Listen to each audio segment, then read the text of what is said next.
Kami akan mempresentasikan hasil kerja kelompok kami untuk mata kuliah Tata Kelola TI dengan judul Tata Kelola Teknologi Informasi atau IT Governance menggunakan framework COVID-5 dengan studi kasus Dewan Kehormatan Penyelenggara Pemilu atau DKPP. Oke, nama saya Yuliana Kartista Firmasa Tamjid, NIM 20110032. Yang pertama, terbelakang.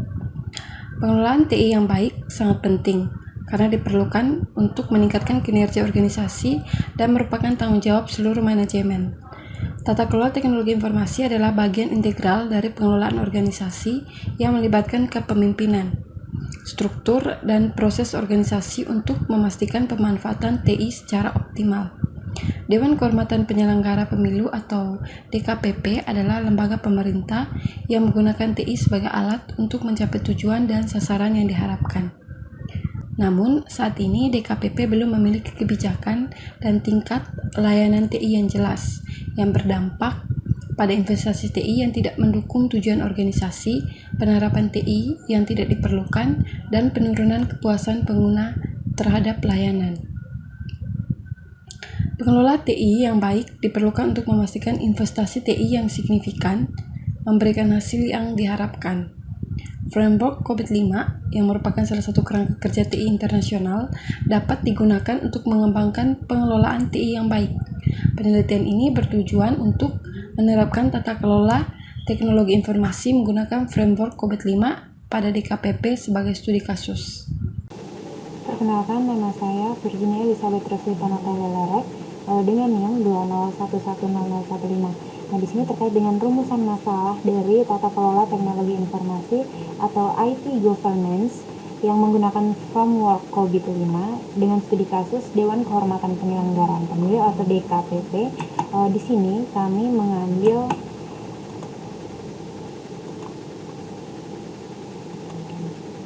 tiga jenis rumusan masalah, yaitu yang pertama, tidak ada kejelasan mengenai kebijakan tata kelola teknologi informasi sehingga berdampak pada nilai investasi TI yang tidak mendukung tujuan organisasi.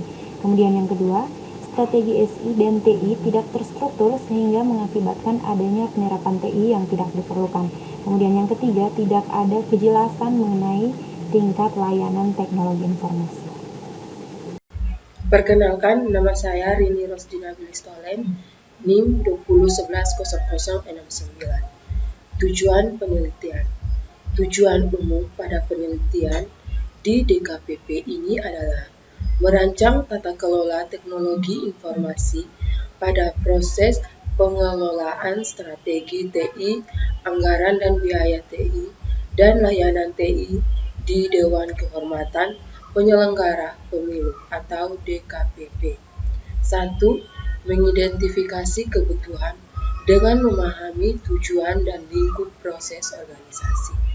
2. Menganalisa temuan-temuan dan gap dari tingkat kematangan tata kelola teknologi informasi saat ini. 3. Memberikan rekomendasi pengelolaan teknologi informasi pada proses pengelolaan strategi TI, investasi TI, dan layanan TI. Perkenalkan, nama saya Nanda Gersina Muti, NIM 211100117. Di sini saya akan menjelaskan tentang tinjauan pustaka. Tata kelola teknologi informasi atau IT governance adalah suatu konsep yang penting dalam manajemen organisasi modern, terutama dalam hal pengolahan teknologi informasi. IT governance bertujuan untuk memastikan bahwa penggunaan teknologi informasi di dalam suatu organisasi sesuai dengan tujuan strategis dan memberikan nilai tambah yang signifikan. Framework COVID-5 adalah salah satu framework yang digunakan untuk mengelola tata kelola teknologi informasi. COVID-5 menyediakan panduan praktik dalam merancang, mengimplementasikan, dan memonitor tata kelola teknologi informasi yang efektif.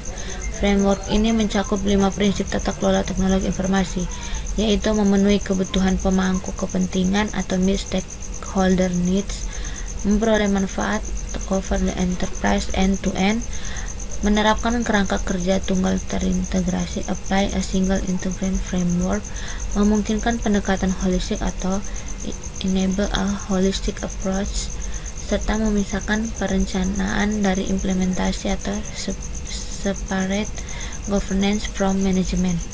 Dalam studi kasus ini, DKPP digunakan sebagai contoh organisasi yang menerapkan tata kelola teknologi informasi menggunakan framework COVID-5. DKPP adalah lembaga independen yang bertanggung jawab dalam menegakkan etika dan disiplin penyelenggaraan pemilihan umum di Indonesia. Melalui implementasi COVID-5, DKPP dapat mengoptimalkan penggunaan teknologi informasi dalam mendukung tugas dan tanggung jawab. Sekian dari saya, selanjutnya akan dilanjutkan oleh teman saya. Perkenalkan, nama saya Maria Trinitas Giani Leudio, NIM 20110034. Kita masuk ke bagian metode penelitian. Yang pertama, desain penelitiannya, kami menggunakan metode kualitatif dengan objek penelitian yang alamiah dan subjek penelitiannya adalah individu di DKPP. Kedua, metode pengumpulan data. Untuk data primernya, kami melakukan observasi, kemudian wawancara dan kuesioner. Lalu data sekundernya menggunakan studi literatur. Yang ketiga, untuk metode analisis data, kami menggunakan teknik analisis data deskriptif kualitatif yang dianalisis menggunakan skala pengukuran Goodman dan capability level. Lalu yang terakhir, metode penerapan tata kelola TI. Ada 4 tahap. Yang pertama, initiate program. Kedua, define problems and opportunities. Ketiga, define roadmap. Dan yang keempat, plan program. Baik, di sini saya akan menjelaskan hasil dan pembahasannya. Sebelum itu, perkenalkan saya Cindy Yohana Bulanda Mauk, NIM 20110080 dari kelas A Sistem Informasi Strata 1, semester 6. Nah, berdasarkan metode yang sudah dijelaskan sebelumnya, terdapat 4 tahap hasil. Yang pertama, tahap pertama, initiate program. Langkah pertama dalam melakukan pengelolaan terhadap teknologi informasi di Biro Administrasi DKPP adalah mengidentifikasi penggerak atau pendorong pada organisasi. Penggerak pada organisasi tersebut dijelaskan pada gambaran umum DKPP. Tujuannya adalah memperoleh pemahaman tentang DKPP secara terperinci yang meliputi struktur organisasi, tujuan, tugas, dan wewenang. Dalam melakukan identifikasi penggerak organisasi, data yang digunakan diperoleh dari hasil wawancara dengan pihak terkait di DKPP. Pada langkah ini juga digambarkan mengenai stakeholder, map matrix atau diagram RACI sebagai gambaran tugas di DKPP yang mengacu pada COVID-5. Kemudian untuk tahap keduanya, define problems and opportunities. Pada tahap ini dilakukan penentuan tingkat kemampuan DKPP saat ini dalam mengelola teknologi informasi. Penentuan tingkat kemampuan saat ini dilakukan melalui kuesioner capability level yang diberikan kepada responden yang telah ditentukan sebelumnya. Berikut ini daftar hasil pengolahan data responden pada proses pengelolaan strategi TI, pengelolaan anggaran biaya, dan pengelolaan perjanjian layanan yang akan dijelaskan di slide berikutnya. Kemudian tahap ketiga, define roadmap. Berdasarkan perhitungan capability level pada domain lain, plan and organize diperoleh tingkat kemampuan saat ini atau current capability pada DKPP. Perolehan hasil perhitungan tersebut menunjukkan bahwa kemampuan DKPP saat ini secara umum masih berada pada level 0. Level 0 yaitu proses tidak diterapkan atau gagal untuk mencapai tujuan prosesnya. Pada tingkat ini ada bukti sedikit atau tidak ada dari setiap pencapaian sistematis. Tujuan proses untuk dilakukan target perbaikan dalam mengelola teknik informasi di DKPP.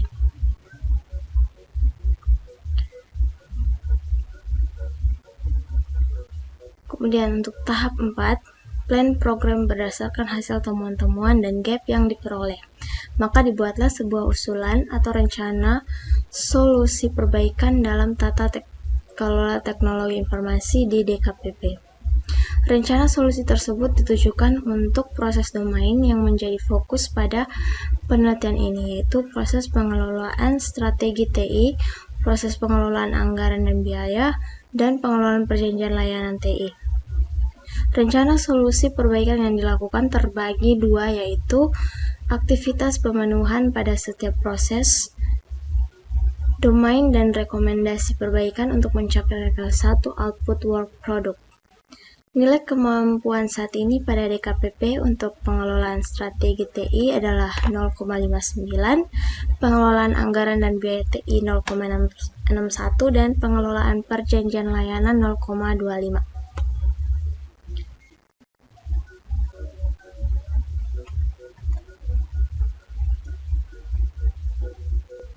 Nah, berikut ini merupakan contoh pengolahan datanya. Di bawah sini ada tabel yang terdiri dari proses. Di sini kami hanya mengambil salah satu sebagai sampel untuk dipaparkan di presentasi.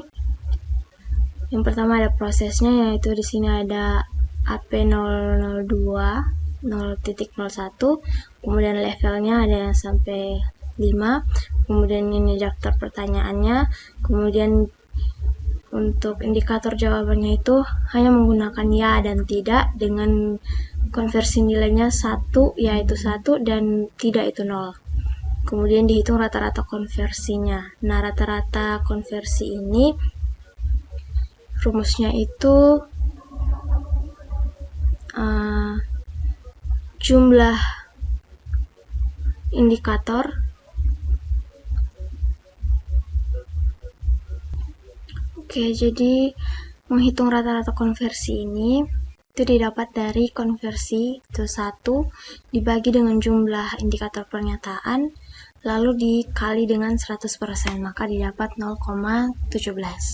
Kemudian untuk normalisasi ini ada pada rumus ini, boleh teman-teman lihat. Kemudian untuk yang